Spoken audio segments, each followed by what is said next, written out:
you've got a seat at the table. Even if you don't think that you should be around the table, you're here. So pretend that you should be here. Welcome to Boardroom Confidential, a podcast by Sherpany where business leaders tell the stories they usually only share with their peers. Each episode, we have 3 items on the agenda: pressure, lessons, and boardroom dynamics. I'm Emily Sheffield, journalist, broadcaster, former newspaper editor, and board member. And I'm really looking forward to sitting down with senior leaders to talk about what really goes on behind the boardroom doors when the pressure's on and the stakes are high. Joining me this week is Daphne Mavroudi-Chocholi. Daphne is Managing Director of RNIB Enterprises, the for-profit arm of the British charity that serves people with visual impairments. She's also sat on a number of boards at startups as an observer. Her previous roles include Managing Director of Vetz Petz, Head of Organisational Change at Barclays Bank Technology, and Chief Revenues Officer at Machine Vantage. She has many years' experience in working at the forefront of applying new technologies to marketing and communications. Having relatively recently joined a board full-time, Daphne is the perfect guest to talk about what that transition is like from observing to joining a board and share the stories that are shaping her approach to board membership. Welcome to the podcast, Daphne. Well, lovely to meet you, Emily. Thank you very much for having me on.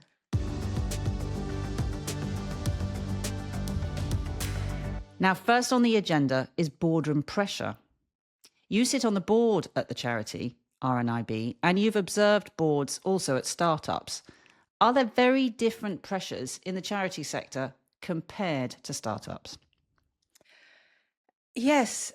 As a startup, your nature, your reason for being is to upset and challenge the status quo. When I think of the work that we were doing in Machine Vantage or Neurofocus, the reason we set the businesses up was to bring something completely new to the industry.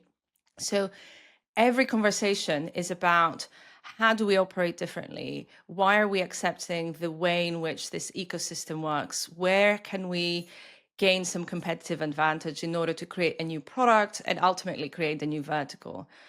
Charities have to work within the system, and they need to exercise a greater degree, if you like, of soft power to affect change. That is not to say that the change they're looking to introduce is less revolutionary, perhaps, but they need to bring that energy and that power forward in a very different way.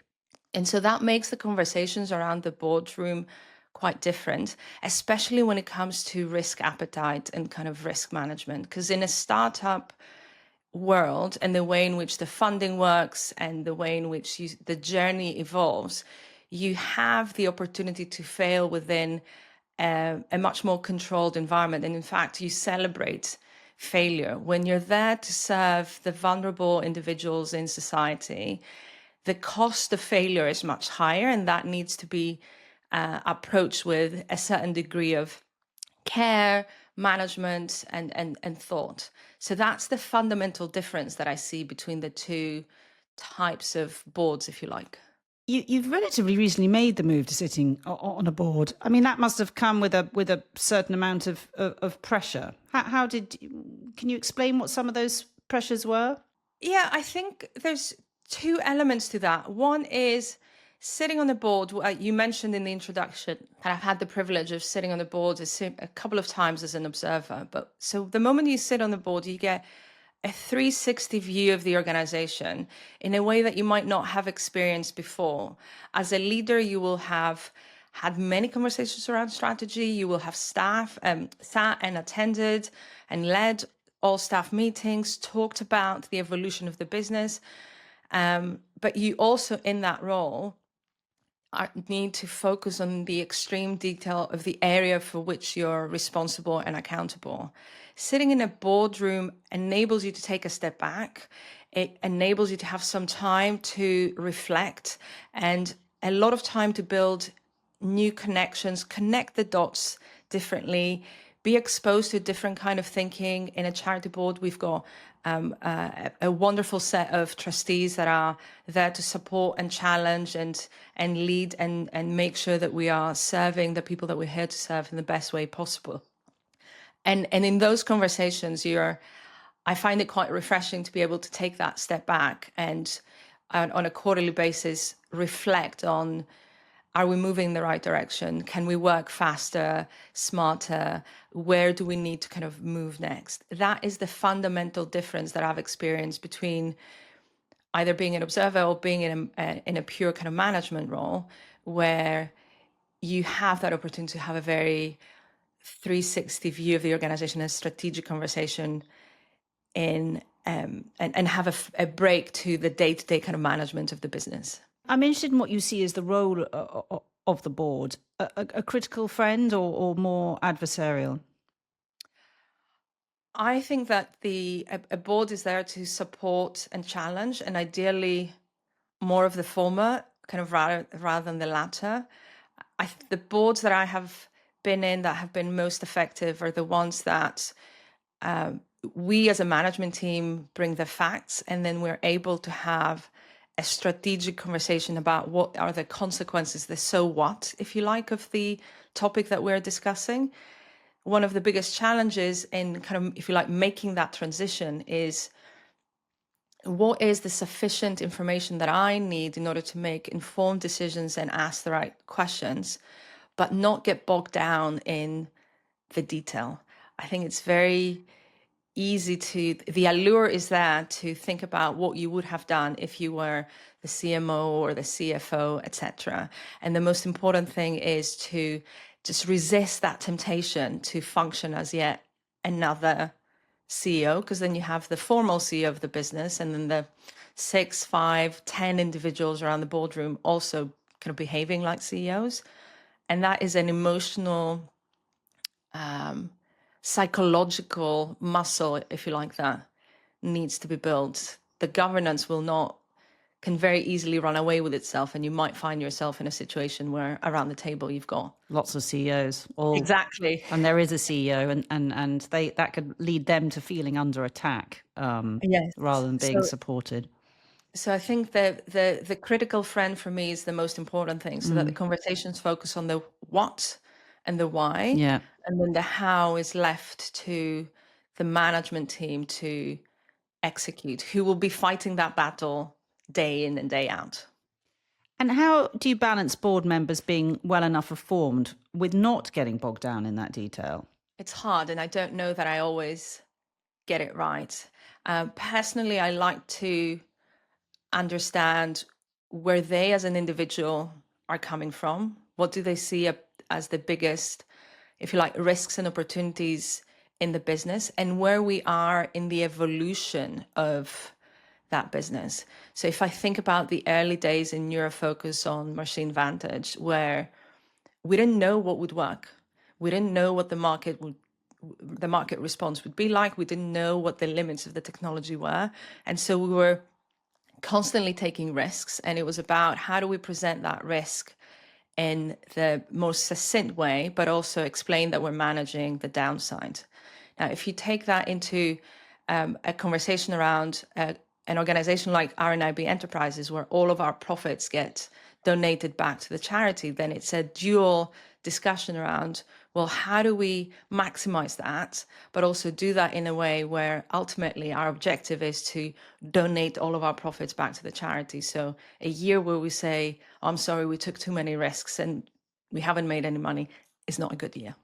Right. So where is that balance in a charity? In a startup world, you will have years, hopefully not too many, but you will have years where you're not making a profit, because that's the nature of the endeavor. So understanding where your board members are coming from and where the evolution of the journey is very important in finding out where is that balance of enough information to make the right decision or to facilitate a conversation that gets us to the right decision, versus reams and reams of Excel spreadsheets and presentation of data in 1,000 different ways.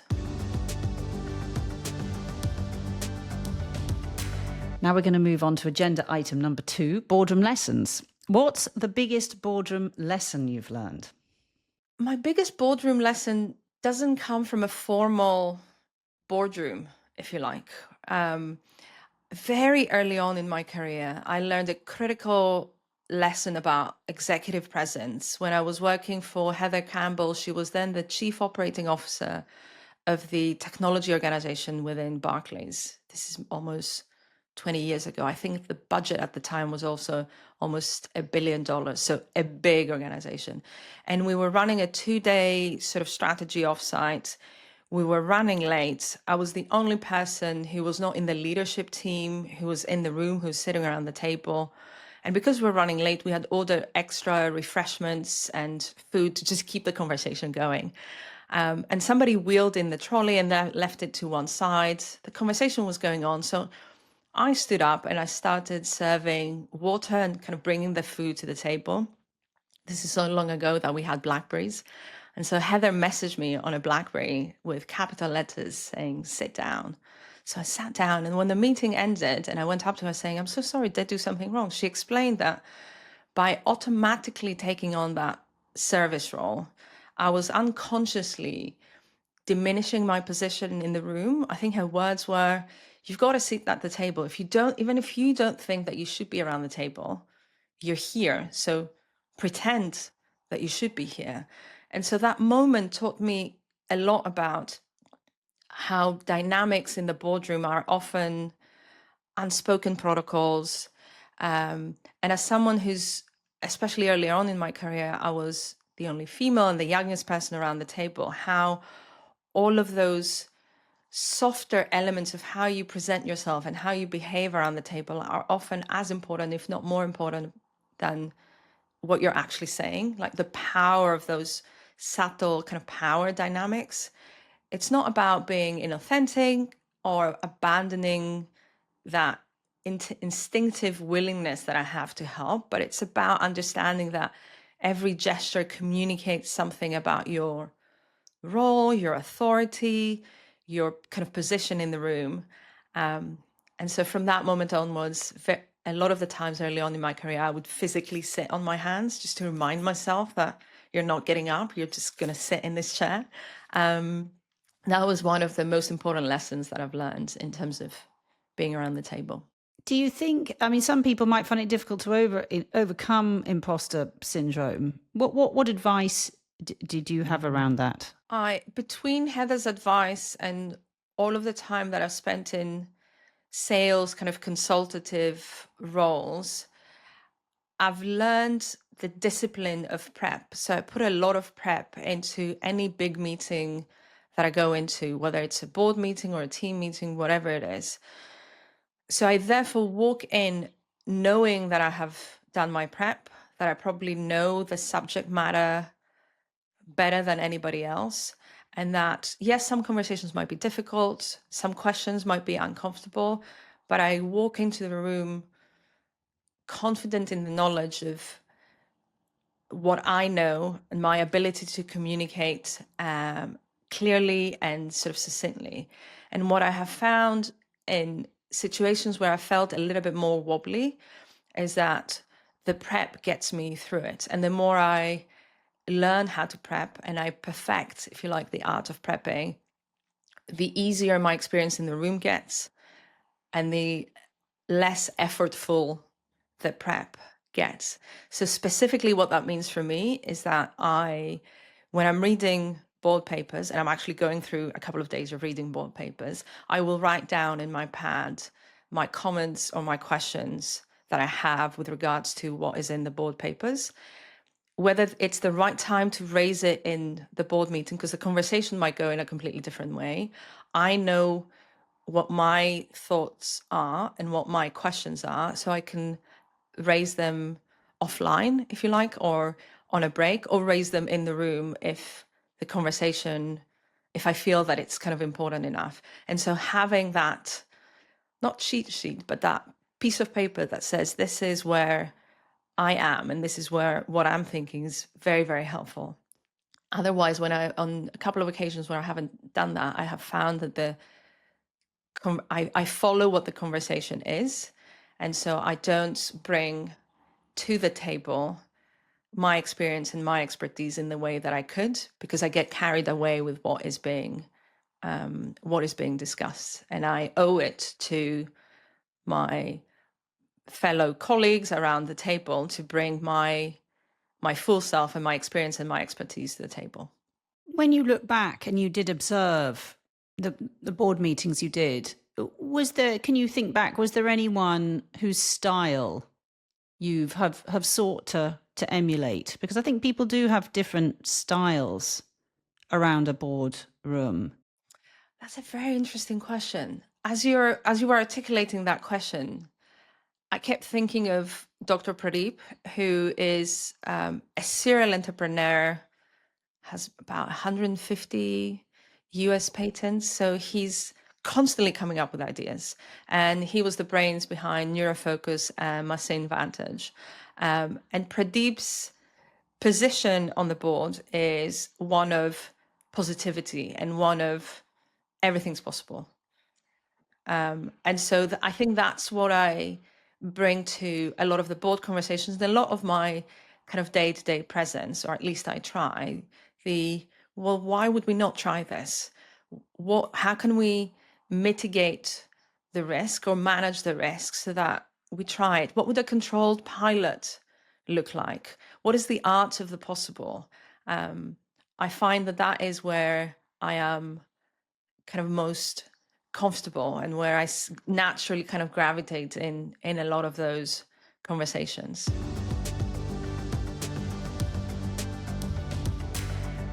Now we're going to move on to agenda item number 3, which is boardroom dynamics, which we've touched on a bit. But let's explore this a little further. Tell me what happened during one of your first meetings on a new board.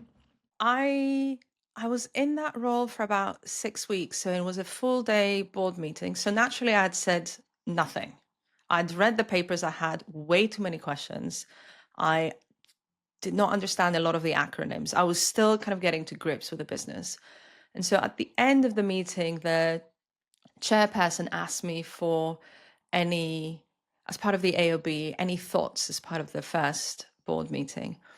And so I interpreted that as an invitation for genuine, kind of authentic feedback. And I shared exactly what was on my mind with the exact words that were probably on my mind. And those were observations that I believe to be true, and I still stand by them today. But what I didn't realize is that I was walking into existing dynamics, sensitivities, personalities that were not immediately apparent to me as a new member. And so that was one of those, I could have said this a million different ways, and I articulated in a way that, again, because I did not know everybody who's sitting around the room, I landed in kind of not the best way possible. So that experience kind of reinforced the importance of effective board communication and the fact that it's not just about being right, but it's also about having the right instincts and understanding when to speak and how to articulate your particular thoughts. I learned to invest time in understanding a little bit more about the board's history, the relationships between members, those unspoken rules of engagement before diving into, if you like, the substantive challenges and contributions. I completely agree. I think we can all say from board experience there is a lot to learn before you can dive in. I think if you can be on a board for many years and there will still be some things you bring up which won't always be received brilliantly, but you do need to say them. The board has to challenge a little sometimes, particularly over very big decisions. Has there been another time following that experience? Did you have to bring up something, I suppose, a little contentious or challenging? And how did you phrase it this time? What was the sort of preparation you put in? Did you speak to board members about it offline before? Because I do think board CEOs, there are moments that can become challenging. They can become challenging, and I think, and I was listening to one of your episodes about the differences between kind of Western boards and Eastern boards. And I think we need to, as a board, address those hard questions and have those challenging conversations. Now, again, the ethos and, if you like, the personality of the board as a team will dictate whether that is a conversation that you will have in the room. And in my experience from startups, a lot of those conversations happen in the room, versus those conversations happening offline in sort of prep meetings and kind of alignment meetings, so that when we're in the room, we can have that conversation, but we possibly have aligned a little bit more externally. That is not to say that one approach is better than the other, but you just need to know what, in inverted commas, the rules of the game are, and sort of behave kind of accordingly. And so since then, I have spent a lot more time. Maybe I thought I was going into a startup type of conversation whereby I could say what was on my mind, and we're going to have like a disagreement and it would be fine. And I was actually operating in an environment where, no, those conversations happen on a one-to-one basis, or they happen externally. And so since then, I've spent more time aligning or working through some of the challenges or some of the opportunities that I see over lunch or over a coffee or a Teams meeting, rather than in the room. Both are equally effective. You just need to know which way the team is working. I completely agree with you. I've so enjoyed your insights, and I'm sure our audience have, but we always finish with one final question. If you could go back to your first board meeting, what would you tell yourself? I'd tell myself that your perspective, or my perspective, has merit and value, and that the reason why I'm there is to share that. Just be careful on the how. I think that's brilliant, brilliant advice. Daphne Mavroudi-Chocholi, thank you so much for sharing your boardroom stories with us and giving us your time and commitment. My pleasure. You've been listening to Boardroom Confidential, a podcast by Sherpany. Sherpany is a leading meeting management solution designed to meet the unique needs of the board committee, and executive meetings. Find out more at sherpany.com, and make sure you subscribe to the Boardroom Confidential podcast to hear more business leaders tell the stories they usually only share with their peers.